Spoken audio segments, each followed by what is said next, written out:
North east Delhi के गोकुलपुरी इलाके में हुई हिंसा मामले में जो चार्जशीट पुलिस ने कोर्ट में दाखिल की है उसमें बड़ा खुलासा हुआ है। खुलासा यह है कि जो 9 आरोपियों को गिरफ्तार किया गया, हत्याओं की चार्जशीट दाखिल की गई। 25 और 26 फरवरी की रात मुस्लिम समुदाय के 9 लोगों की हत्या हुई थी। हत्या के बाद सभी शवों को जौहरीपुर पुलिया के पास नाले में फेंका गया था। तो आपको बता दें, इन लोगों के नाम हैं लोकेश सोलंकी, पंकज शर्मा, अंकित चौधरी, प्रिंस जतिन शर्मा गिरफ्तार हुए हैं।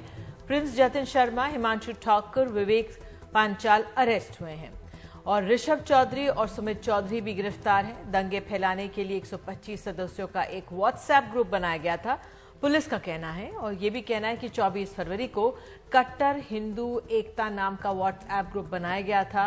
9 हत्याओं के बाद ग्रुप के ज्यादातर सदस्य एग्जिट हुए, चैट डिलीट किया गया। अभी कई आरोपियों की तलाश पुलिस कर रही है और इस चार्जशीट पर अधिक जानकारी के लिए कोशिश करते हैं अपने सहयोगी मुकेश सिंह सेंगर के पास चलने की, लेकिन ये अपने आप में बहुत अहम चार्जशीट मानी जा रही है। जब से दिल्ली दंगे पर दिल्ली पुलिस की चार्जशीट आई है, कई पे सवाल भी उठे हैं, लेकिन अपने आप में जो ये चार्जशीट है ये एक तरह से एक नया आयाम देती है पुलिस की तहकीकात को। पुलिस के रवैये पर भी सवाल उठ रहे थे, लेकिन आज जो ये चार्जशीट हमारे सामने आई है इसमें जो तमाम जानकारियां सामने आ रही हैं, तो पुलिस के जो जांच का प्रक्रिया का एक रूप सामने आया है जो वाकई में ये साफ दिखाता है कि ये पहलू भी था और इस पहलू की ओर लोग ध्यान खींचना चाह रहे थे और वो इस चार्जशीट में दिख रहा है। 9 आरोपियों को गिरफ्तार किया गया है इसमें, और इसमें हत्या के बाद 9 लोगों की हत्या हुई थी 25 से और 26 फरवरी की रात में, और 9 लोगों की हत्या करने के बाद इनके शवों को जौहरीपुर पुलिया के पास नाले में फेंक दिया गया था। लोगों के नाम भी सामने आ गए और एक किस तरह से एक संगठन बना व्हाट्सएप ग्रुप में और किस तरह से वो बाद में चैट्स डिलीट की गई।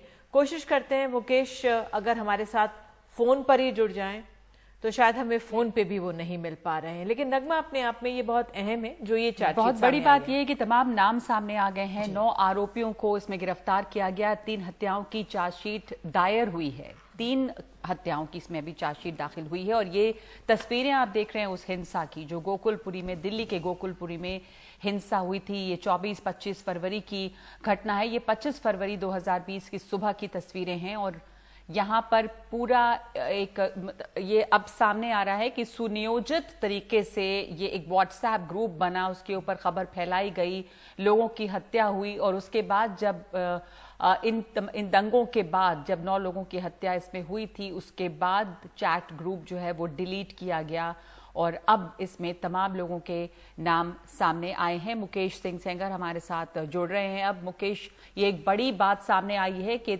ये ग्रुप का नाम, इसमें से जो लोग जुड़े हुए थे, इन तमाम लोगों का नाम सामने आया है और सामने आ रहा है कि किस तरह से पूरा प्लान करके यहाँ पे हिंसा हुई है।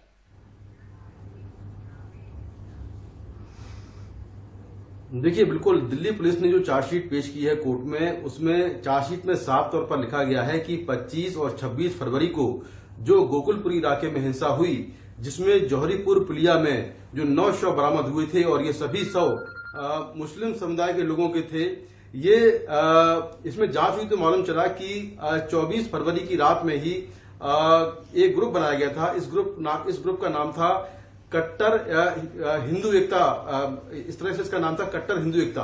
और इस ग्रुप में एक जो मुख्य आरोपी है लोकेश सोलंकी जिसका नाम है, उसने तमाम ग्रुप में मैसेज किए थे और उसने कहा था कि हम लोग तैयार हैं, अगर कोई दिक्कत हो बताना, हमारे पास गोला बारूद है, हमारे पास हथियार हैं। फिर उसने रात में दोबारा मैसेज किया कि हमने एक विशेष समुदाय के 2 लोगों को पुलिया पर मार दिया है और उनको नाले में फेंक दिया है। ये सारे मैसेज एक व्हाट्सएप ग्रुप बनाया गया था, उसमें किए गए थे। इस व्हाट्सएप ग्रुप में 125 मेंबर थे और 125 मेंबर जो जुड़े थे, इनमें से अधिकतर मेंबर 25-26 की वारदात के बाद उसके बाद इस ग्रुप को एग्जिट कर गए। लेकिन पुलिस ने जांच की तो पाया कि जो तमाम आरोपी हैं उन्होंने जो चैट का डेटा है वो अपने ग्रुप से डिलीट कर दिया था और बाद में पुलिस ने वो पूरा डेटा फॉरेंसिक एक्सपर्ट की मदद से उसको रिकवर कर लिया और ये पाया कि जो ग्रुप का मेन इसमें जो आरोपी है जिसने ये ग्रुप क्रिएट किया था वो अभी फरार चल रहा है। दरअसल ये जो नंबर है, मोबाइल नंबर जिसके जरिए ये ग्रुप बनाया गया था, ये नंबर एक महिला के नाम है, लेकिन उस नंबर को महिला का बेटा प्रयोग कर रहा था और उसका बेटा जो फरार चल रहा है। लेकिन ग्रुप का सबसे एक्टिव मेंबर लोकेश सोलंकी था। पुलिस ने लोकेश से पूछताछ के बाद कुल अभी तक 9 लोगों को गिरफ्तार किया है। ये सभी 9 लोग हिंदू कट्टर एकता ग्रुप के मेंबर थे और लगातार आरोप यह है कि इन लोगों ने एक के बाद एक 25 और 26 फरवरी की रात गोकुलपुरी इलाके में 9 हत्याओं को अंजाम दिया और एक विशेष धर्म के लोगों को टारगेट करके मारा गया और मारने से पहले उनसे कहा गया कि वो जय श्री राम के नारे लगाएं। उसके बाद उनको मारा गया और मारकर नारे में इस चार्जशीट से ये भी बात साफ हो जाती है कि जो पुलिस की जांच पे सिर्फ एक रुख सामने रखने की बात हो रही थी, लेकिन इस चार्जशीट से ये भी दिखता है कि पुलिस ने जो दूसरा पहलू था, जो पुलिस पे सवाल भी उठा रहा था, वो साफ हो गए हैं कि जांच में वो भी नाम उन्होंने सामने रखे हैं।